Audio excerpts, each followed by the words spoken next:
അമേരിക്കയിലെ ഭക്ഷ്യബാങ്കുകൾ വലിയ പ്രതിസന്ധിയിലേക്ക് നീങ്ങുകയാണെന്നാണ് വിദഗ്ധർ ഇപ്പോൾ അഭിപ്രായപ്പെടുന്നത്. ഡൊണാൾഡ് ട്രംപിൻ്റെ ഭരണകൂടം കൊണ്ടുവരുന്ന സ്നാപ്പ് ആനുകൂല്യങ്ങളിലെ മാറ്റങ്ങളാണ് ഇതിന് കാരണം. സ്നാപ്പ് അഥവാ സപ്ലിമെൻ്റൽ ന്യൂട്രീഷൻ അസിസ്റ്റൻ്റ് പ്രോഗ്രാം ഒരു സർക്കാർ പദ്ധതിയാണ്. കുറഞ്ഞ വരുമാനമുള്ള ആളുകൾക്ക് ഭക്ഷണം വാങ്ങാൻ ഇത് സഹായിക്കുന്നു. ഇതിനെ ഒരു ഇലക്ട്രോണിക് കാർഡായി കണക്കാക്കാം. ഇത് ഡെബിറ്റ് കാർഡ് പോലെയാണ്. ഓരോ മാസവും സർക്കാർ ഈ കാർഡിൽ പണം നിക്ഷേപിക്കുന്നു. ഈ പണം പല സൂപ്പർ മാർക്കറ്റുകളിലും മറ്റ് കടകളിലും പലചരക്ക് സാധനങ്ങൾ വാങ്ങാൻ ഉപയോഗിക്കാം. ലളിതമായി പറഞ്ഞാൽ സ്നാപ്പ് കുറഞ്ഞ വരുമാനമുള്ള ആളുകളെ ഭക്ഷണം വാങ്ങാൻ സഹായിക്കുന്നു. സ്നാപ്പിന് അപേക്ഷിക്കാൻ ചില നിബന്ധനകളുണ്ട്. വരുമാനം, ബാങ്കിലുള്ള പണം തുടങ്ങിയവ ഒരു പരിധിയിൽ താഴെയായിരിക്കണം. ഓരോ സ്ഥലത്തും വീട്ടിലുമുള്ള ആളുകളുടെ എണ്ണത്തിനനുസരിച്ച് ഈ നിയമങ്ങളിൽ മാറ്റം വരും. പഴങ്ങൾ, പച്ചക്കറികൾ, റൊട്ടി, ഇറച്ചി, പാലുൽപ്പന്നങ്ങൾ, സ്വന്തമായി കൃഷി ചെയ്യാൻ വിത്തുകൾ എന്നിവ വാങ്ങാൻ സ്നാപ്പ് ഉപയോഗിക്കാം. മദ്യം, പുകയില, വളർത്തുമൃഗങ്ങളുടെ ഭക്ഷണം, ക്ലീനിംഗ് ഉൽപ്പന്നങ്ങൾ, ചൂടുള്ളതും പെട്ടെന്ന് കഴിക്കാൻ തയ്യാറായതുമായ ഭക്ഷണം എന്നിവ സ്നാപ്പ് ഉപയോഗിച്ച് വാങ്ങാൻ കഴിയില്ല. അടിസ്ഥാനപരമായി സ്നാപ്പ് എന്നത് ഭക്ഷണം വാങ്ങാൻ ബുദ്ധിമുട്ടുള്ള ആളുകളെ സഹായിക്കുന്ന ഒരു കൈത്താങ്ങാണ്. സമൂഹത്തിലെ കുടുംബങ്ങളെയും വ്യക്തികളെയും പിന്തുണയ്ക്കുന്നതിനുള്ള ഒരു മാർഗമാണിത്. കൊറോണ വൈറസ് മഹാമാരി കാരണം യുഎസിൽ ആളുകൾക്ക് ജീവിക്കാൻ ബുദ്ധിമുട്ടായിരുന്ന ഒരു കാലമുണ്ടായിരുന്നു.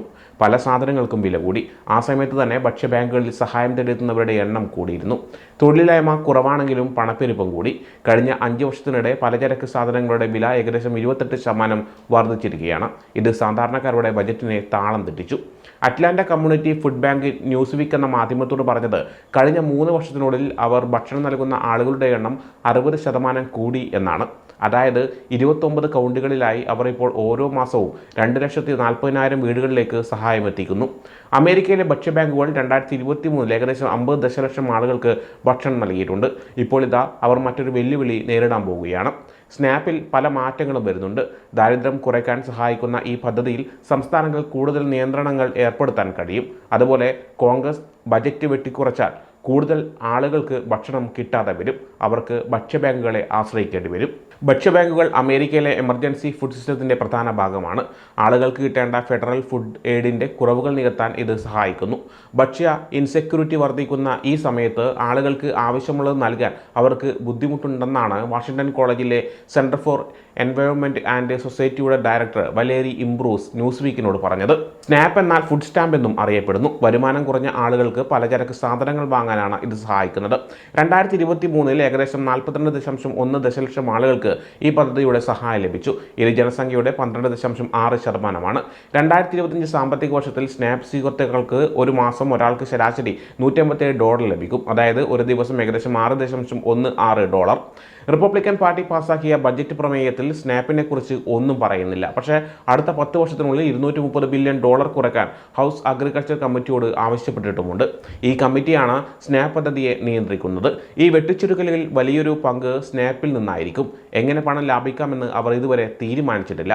ഈ വർഷം ആദ്യം GOP പ്രസിദ്ധീകരിച്ച ബഡ്ജറ്റ് മെമ്മോറാണ്ടത്തിൽ ചില കാര്യങ്ങൾ പറഞ്ഞിട്ടുണ്ട്. ജോലി ചെയ്യുന്നതിനുള്ള നിബന്ധനകൾ കൂട്ടുക. ഇങ്ങനെ ചെയ്താൽ $5 ബില്യൺ ലാഭിക്കാം. സ്നാപ്പിൻ്റെ ചിലവ് പണപ്പെരുപ്പത്തിനനുസരിച്ച് മാത്രം കൂട്ടുക. ഇങ്ങനെ ചെയ്താൽ $36 ബില്യൺ ലാഭിക്കാം. 6 പേരിൽ കൂടുതലുള്ള കുടുംബങ്ങൾക്ക് കിട്ടുന്ന ആനുകൂല്യങ്ങൾ പരിമിതപ്പെടുത്തുക. ഇങ്ങനെ ചെയ്താൽ $2 ബില്യൺ ലാഭിക്കാം. ഇതൊക്കെയാണ് അവർ മുന്നോട്ട് വെച്ച കാര്യങ്ങൾ. എന്നാൽ centre for budget and policy priorities ഒരു റിപ്പോർട്ട് നൽകിയിട്ടുണ്ട്. അതിൽ അവർ പറയുന്നത് നിയമനിർമ്മാതാക്കൾക്ക് $230 ബില്യൺ വെട്ടിക്കുറയ്ക്കാൻ കഴിയില്ല. ആനുകൂല്യങ്ങൾ വെട്ടിക്കുറക്കാതെയും അർഹതയുള്ളവരെ ഒഴിവാക്കാതെയും ഇത് സാധ്യമല്ലെന്നാണ്. സംസ്ഥാന തലത്തിലും ഫെഡറൽ തലത്തിലും ഇപ്പോൾ നടക്കുന്ന മാറ്റങ്ങൾ ഒന്നും ഇതുവരെ നടപ്പാക്കിയിട്ടില്ല. ഫെഡറൽ ബജറ്റ് ചർച്ചകൾ തുടരും. ഈ വർഷം അവസാനത്തോടെ നിയമം പാസ്സാക്കുമെന്നാണ് പ്രതീക്ഷിക്കുന്നത്. അമേരിക്കയിൽ വിശപ്പ് ഒരു വലിയ പ്രശ്നമായി തുടരുമ്പോൾ ഭക്ഷ്യ ബാങ്കുകൾ ജാഗ്രത പാലിക്കുകയാണ്.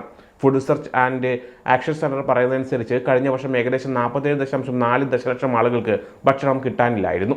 2022 ഇത് 3.2 ദശലക്ഷമായിരുന്നു. 2021 ഇത് 13.5 ദശലക്ഷമായിരുന്നു. 2024 കണക്കുകൾ ഇതുവരെ ലഭ്യമല്ല. ഹങ്കർ ഫ്രീ വെർമോണ്ടിലെ SNAP policy and training lead IV Enoch news വീക്കിനോട് ഒരു കാര്യം പറഞ്ഞു. ഇപ്പോഴത്തെ ബജറ്റ് നിർദ്ദേശങ്ങൾ നിയമമായാൽ ഹൗസ് അഗ്രികൾച്ചർ കമ്മിറ്റിക്ക് മുന്നിൽ 3 വഴികളേ ഉള്ളൂ. സ്നാപ്പ് ആനുകൂല്യങ്ങൾ വെട്ടിക്കുറക്കുക, അർഹതയുള്ളവരുടെ എണ്ണം കുറക്കുക, അല്ലെങ്കിൽ ഈ ചിലവ് സംസ്ഥാനങ്ങളുടെ തലയിൽ കെട്ടിവെക്കുക. ഇതിൻ്റെ എല്ലാ ഫലം ഒന്ന് തന്നെയാണ്: സ്നാപ്പിൽ നിന്ന് പണം കുറക്കുക. CBPP കണക്കാക്കുന്നതനുസരിച്ച് ഏകദേശം 9 ദശലക്ഷം സ്നാപ്പ് സ്വീകർത്താക്കൾക്ക് ആനുകൂല്യങ്ങൾ നഷ്ടപ്പെടാൻ സാധ്യതയുണ്ട്. അവരിൽ പലർക്കും അവരുടെ കുടുംബത്തെ പോറ്റാൻ ഭക്ഷ്യ ബാങ്കുകളെ ആശ്രയിക്കേണ്ടി വരും. ഈ മാറ്റങ്ങൾ തങ്ങളെ എങ്ങനെ ബാധിക്കുമെന്ന് ഭക്ഷ്യ ബാങ്കുകൾക്കും ജീവകാരുണ്യ സംഘടനകൾക്കും അറിയാം.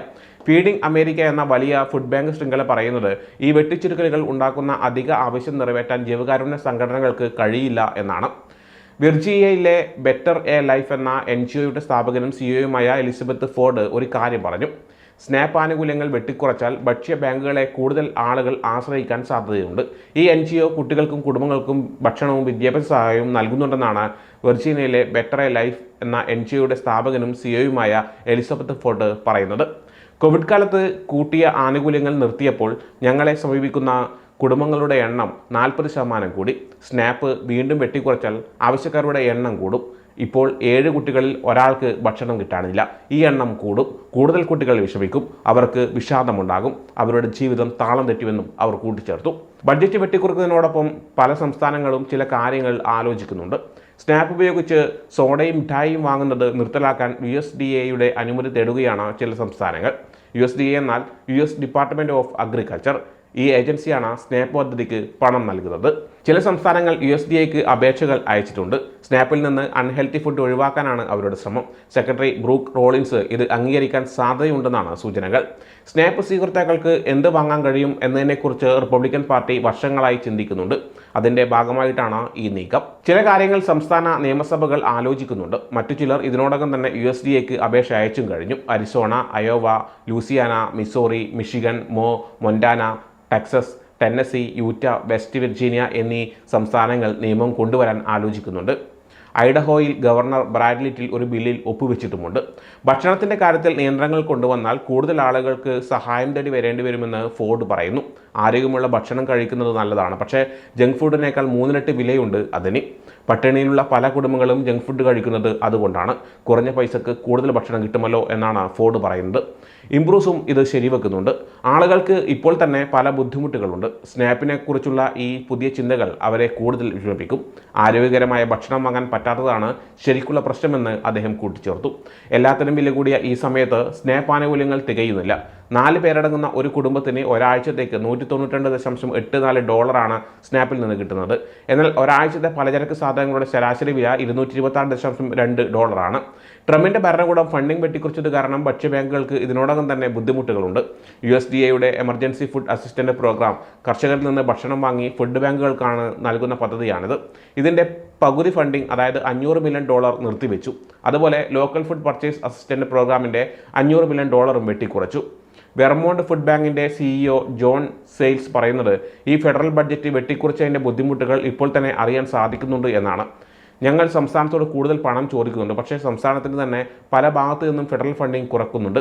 അതുകൊണ്ട് അവർക്കും കൂടുതൽ പണം തരാൻ കഴിയില്ല. സാമ്പത്തിക പ്രശ്നങ്ങളാണ് ആളുകളെ ജീവകാരുണ്യ പ്രവർത്തനങ്ങളെ ആശ്രയിക്കാൻ പ്രേരിപ്പിക്കുന്നത്.